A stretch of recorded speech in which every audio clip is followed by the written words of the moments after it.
El Colegio de México presenta Historia de la Globalización con Carlos Marichal. El doctor Carlos Marichal es profesor emérito del Centro de Estudios Históricos y, en esta serie de podcast, nos hablará de un tema que es actual, empezando por sus orígenes. Se trata de la historia de la globalización desde tiempos antiguos. Profesor Marichal, nos ha hablado de la posguerra en la última sesión, pero ¿cuándo comenzó la globalización contemporánea? En el último podcast hablamos de la globalización después de la Segunda Guerra Mundial y la calificamos como una globalización tripolar, en el que se destacaba el resurgir del nacionalismo como esencia de esa época de la Guerra Fría, de la lucha entre Rusia y los Estados Unidos, comunismo, capitalismo. Pero después de 1980, es factible argumentar que se produjeron cambios enormes en economía, política, sociedad y tecnología a escala mundial. De hecho, las últimas 2 décadas del siglo XX constituyeron un periodo extremadamente complejo de la historia humana, que suele etiquetarse como la época del despegue de la globalización contemporánea.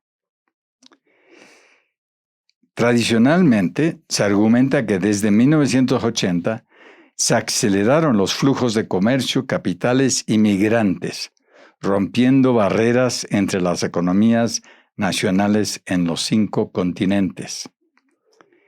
El sello distintivo de este proceso de globalización fue una intensificación de las conexiones entre virtualmente todas las economías del mundo, superando incluso la experiencia de la época de oro de la globalización de fines del siglo XIX.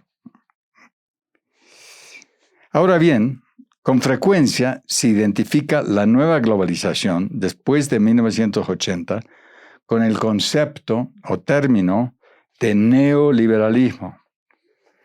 En términos políticos, habitualmente se señalan las elecciones de los dirigentes derechistas, Margaret Thatcher en Gran Bretaña en 1979 y de Ronald Reagan en los Estados Unidos en 1980, como inflexiones claves que habrían de torcer el rumbo de las políticas económicas de manera dramática en ambos países y dar lugar al despegue del neoliberalismo. Sin embargo, debe reconocerse que en sus inicios los proyectos de reformas de ambos dirigentes y de la mayoría de sus seguidores no eran muy sofisticados, sino que respondían a los instintos básicos del credo conservador, de los partidos políticos conservadores, el Partido Conservador en Gran Bretaña, el Partido Republicano en Estados Unidos, que consistían esencialmente en 3 objetivos: desregular partes importantes de las economías, lanzar ofensivas en contra de sindicatos que tenían poder político, y reducir los impuestos a los individuos y familias con mayores ingresos y riqueza. Una reforma fiscal al revés. Posteriormente, esos instrumentos básicos del ataque al estado de bienestar, que se había consolidado durante la posguerra, se multiplicarían en muchos planos. Debemos recordar, sin embargo, que ni Thatcher, la primera ministra inglesa, ni Reagan, el presidente estadounidense, destacaban por su intelecto, sino más bien por su capacidad de tejer alianzas con los grupos de empresarios más influyentes en su país. Por otra parte, ambos pronto descubrieron que disfrutaban de los avales intelectuales de grupos de economistas derechistas, como Milton Friedman, que formularon una arquitectura ideológica, la neoliberal, que estaba destinada a apuntalar un proyecto realmente ambicioso y agresivo, cuya meta consistía en quebrar el modelo keynesiano, que tanto tiempo había sido hegemónico en Norteamérica, en Europa y en otros países, partes del mundo. Esto consistió en un ataque al estado de bienestar, que arrancó casi de inmediato bajo la primera administración del presidente Reagan, con la aprobación de la llamada Ley de Impuestos para la Recuperación Económica de 1981, que se publicitó como la reducción de impuestos más sustancial en la historia de los Estados Unidos. En realidad, era otra cosa. Se trataba de rebajar las tasas de impuestos que pagaban las mayores corporaciones y los sectores más acaudalados de la sociedad. Reagan quería apoyar a los ricos. Ese era el fondo de la cuestión.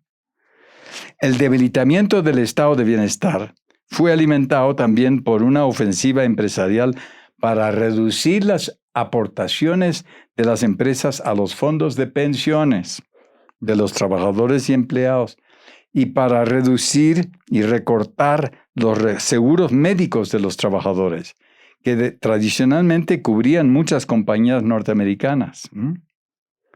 Así que se fueron limando, quitando todos una serie de conquistas sociales.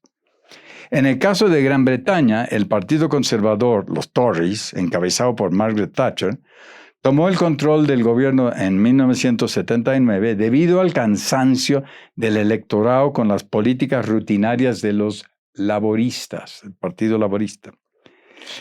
Thatcher recibió el apoyo de un empresario de medios muy poderoso, conservador y agresivo, Rupert Murdoch, quien utilizó su periódico más popular, The Sun, que tenía una circulación de más de 10 millones de lectores, para apuntalar a la primera ministra en 3 sucesivas elecciones.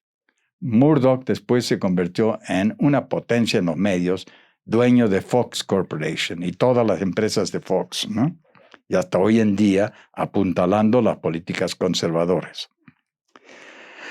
Thatcher y sus asesores pusieron en marcha un amplio rango de medidas antisindicales que fueron acompañados muy pronto por su programa para reducir los activos estatales en los sectores de transporte, comunicaciones, industrias básicas como el acero, la electricidad, el petróleo y el gas.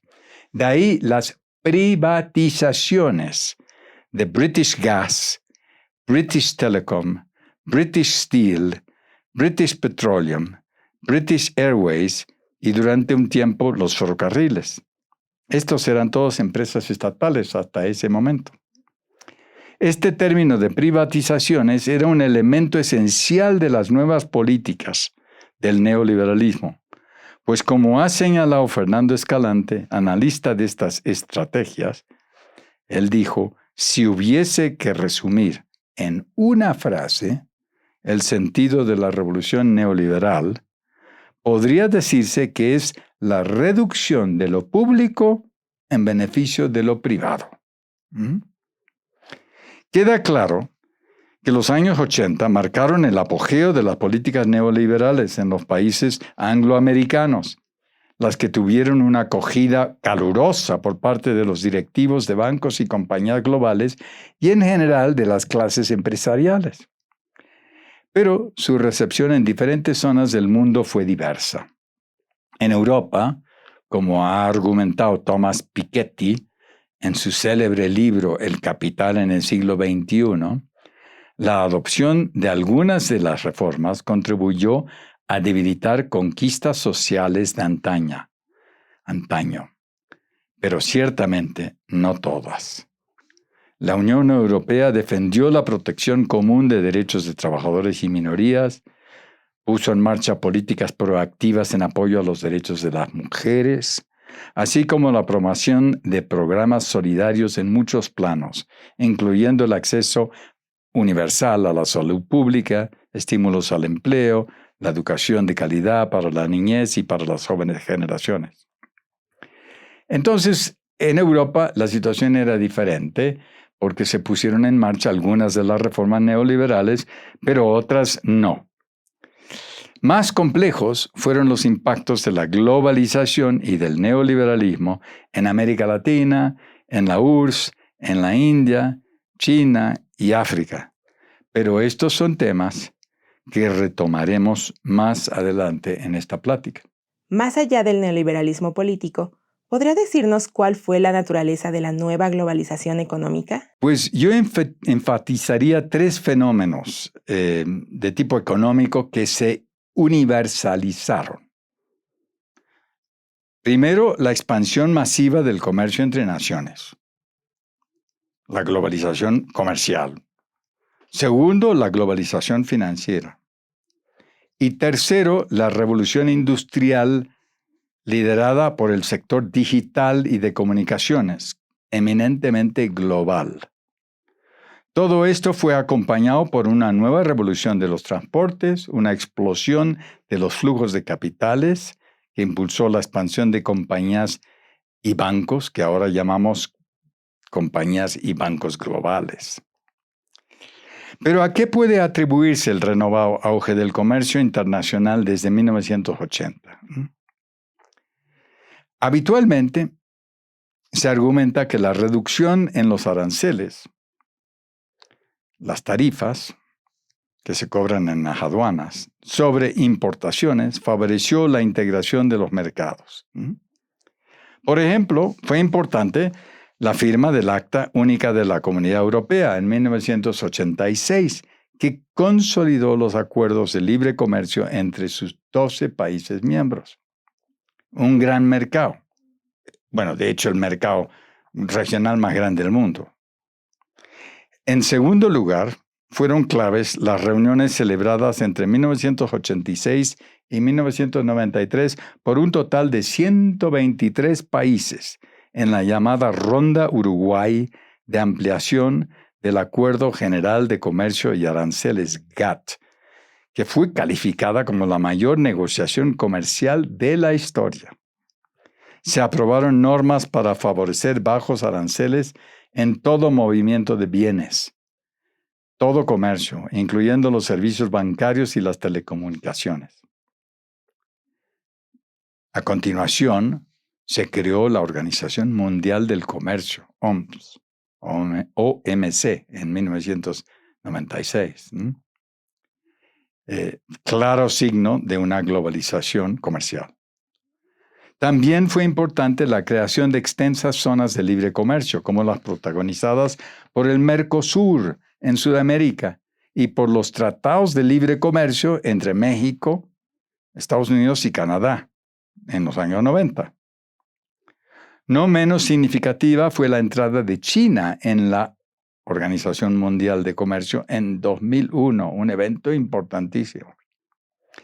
Este conjunto de reformas contribuyó a propulsar el asombroso desarrollo del intercambio desde el 80 hasta el estallido de la crisis financiera mundial de 2008. Ahora, de la misma manera que los flujos de comercio, la internacionalización de los flujos de capitales avanzó muy rápidamente desde mediados de los años 80 e inclusive a ritmos más veloces. De acuerdo con muchos analistas, el inicio de una nueva revolución financiera, que fue bautizada como el Big Bang, puede fecharse a partir de las reformas puestas en marcha en octubre de 1986 en Gran Bretaña. Las nuevas normas permitieron la libre entrada de una multitud de firmas financieras extranjeras a la conservadora bolsa inglesa. Y también a la bolsa de Nueva York y luego a otras bolsas, y facilitaron la cotización ahí de acciones, bonos y papel comercial de compañías de todo el mundo. Hacia 1990, por ejemplo, el valor de las acciones de empresas globales en la Bolsa de Londres ya superaba $1 trillón. $1 trillón de libras esterlinas. O sea, 1 millón de millones. Cifras estratosféricas. Simultáneamente, esta nueva dinámica influyó en cambios que comenzaron a producirse en la mayor parte de los mercados financieros del planeta. La compra-venta de bonos, de acciones, se multiplicó de manera extraordinaria. No les voy a mencionar más cifras porque son cifras escalofriantes, pero que reflejan el fenómeno de la globalización financiera que tuvo lugar desde los 80s y sigue hasta hoy en día. Ahora bien, este fenómeno se combinó con otros fenómenos económicos igualmente importantes, que algunos llaman la tercera y cuarta revolución industrial y la revolución digital, que está muy vinculado con las anteriores, ambos impulsando la expansión de las compañías globales, que establecieron sucursales en todo el mundo, fábricas, tiendas y cadenas logísticas amplísimas, resultado de lo que se ha llamado la deslocalización industrial, o sea, la multiplicación de fábricas, tiendas, negocios en China, India, Asia Oriental en particular, pero en general en el mundo. Ahora bien, está claro que las bondades de la globalización financiera y de los procesos de expansión económica tan graves no fueron de todo punto de vista benéfico. Podemos ver el caso de Japón. Especialmente llamativo resultó el fracaso estrepitoso de la expansión de los mercados financieros en Japón en los años 90, cuando se hundió la bolsa de Tokio. Era la segunda economía del mundo en ese momento y se hundió en medio de la globalización. Profesor, ¿y en otros países también hubo crisis en medio de la globalización? Pues sí y no. En países como Estados Unidos, Europa, Corea, China, la India, en realidad en esos países la globalización avanzó muy rápidamente y no implicó aún crisis financieras antes de 2008. Ya 2008 es otra cosa, ¿no? En ese periodo que va desde 1980 a 2000, la verdad, la globalización se expande rapidísimamente, tanto en el norte como en el sur, pero en otras regiones no. En otras regiones como México y América Latina, por ejemplo, desde 1982, en pleno despegue de la globalización, estalla la crisis de las deudas externas. La crisis comenzó en México en agosto de 1982 con la devaluación del peso. Como pueden recordar, en ese entonces el presidente López Portillo había dicho que defendería el peso como un perro, pero no hizo tal cosa. Hubo una tremenda devaluación que fue seguido por suspensión de pagos sobre la deuda externa y la nacionalización de los bancos. Algo similar ocurrió en todos los países latinoamericanos por el exceso de las deudas externas acumuladas en los años 70. Y se planteó el peligro de la bancarrota de los estados latinoamericanos, pero también de los bancos norteamericanos, europeos y japoneses que habían prestado dinero en grandes cantidades en los años 70. Para evitar esa bancarrota, siguieron negociaciones muy tensas durante años muy difíciles. Eventualmente se impusieron las políticas del llamado Consenso de Washington, logrando arreglos de deudas, pero reduciendo el gasto social en México y América Latina. Ahí se debilitan los estados de bienestar social construidos desde la Segunda Guerra Mundial. Y luego vinieron las privatizaciones en los años 90. Fue un panorama muy complejo y triste para las grandes mayorías en América Latina.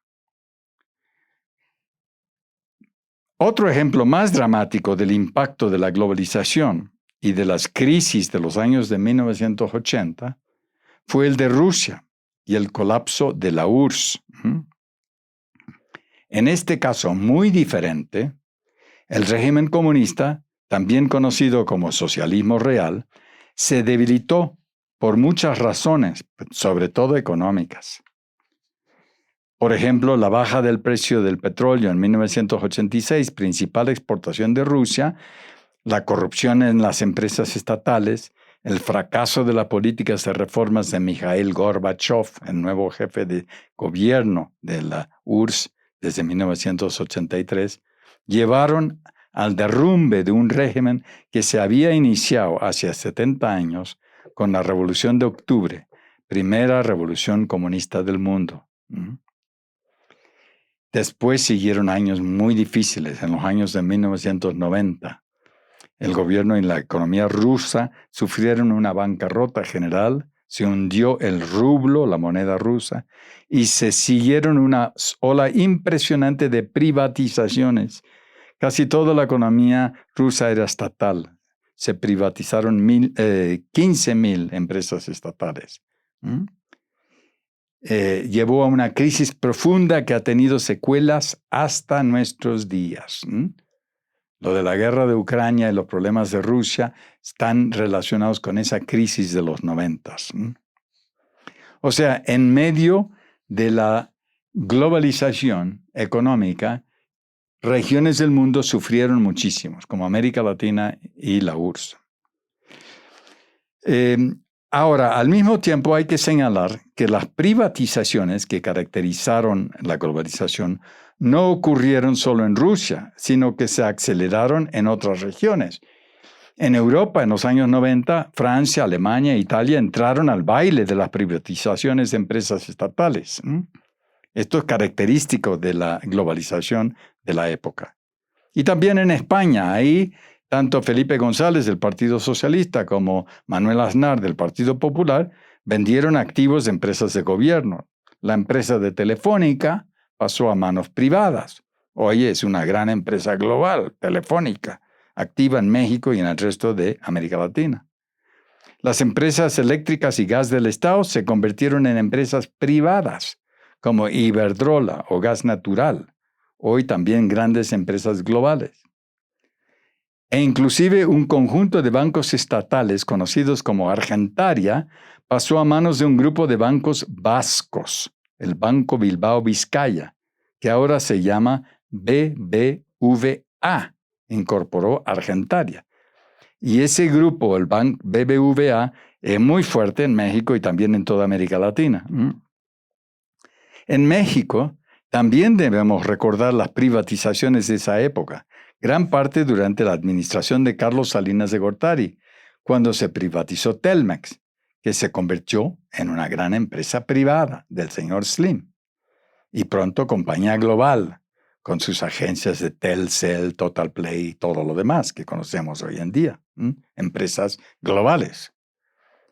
Al mismo tiempo se privatizaron los bancos mexicanos que se habían nacionalizado en 1982, Serfin, Bancomer, Banamex, que a fines de siglo fueron adquiridos por bancos globales, Serfin por Banco Santander, Bancomer por BBVA, Banamex por Citibank. Bueno, un proceso de globalización financiera a caballo de las privatizaciones. Lo mismo ocurrió en toda América Latina, en Argentina con privatizaciones del presidente Menem en los años 90, en Brasil con el presidente Fernando Cardoso. Todos estos son grandes operaciones financieras y empresariales que nacen de la globalización financiera. Claro está que los mayores jugadores eran los bancos de Nueva York, Londres, París, Frankfurt y Tokio. Pero también colaboraron con ellos las oligarquías financieras locales en ascenso en cada país. Es un proceso muy complejo, un cambio dramático de la estructura de las empresas, de la relación entre Estado y economía. Entonces, ¿la globalización fue desigual? Por supuesto, fue muy desigual la globalización.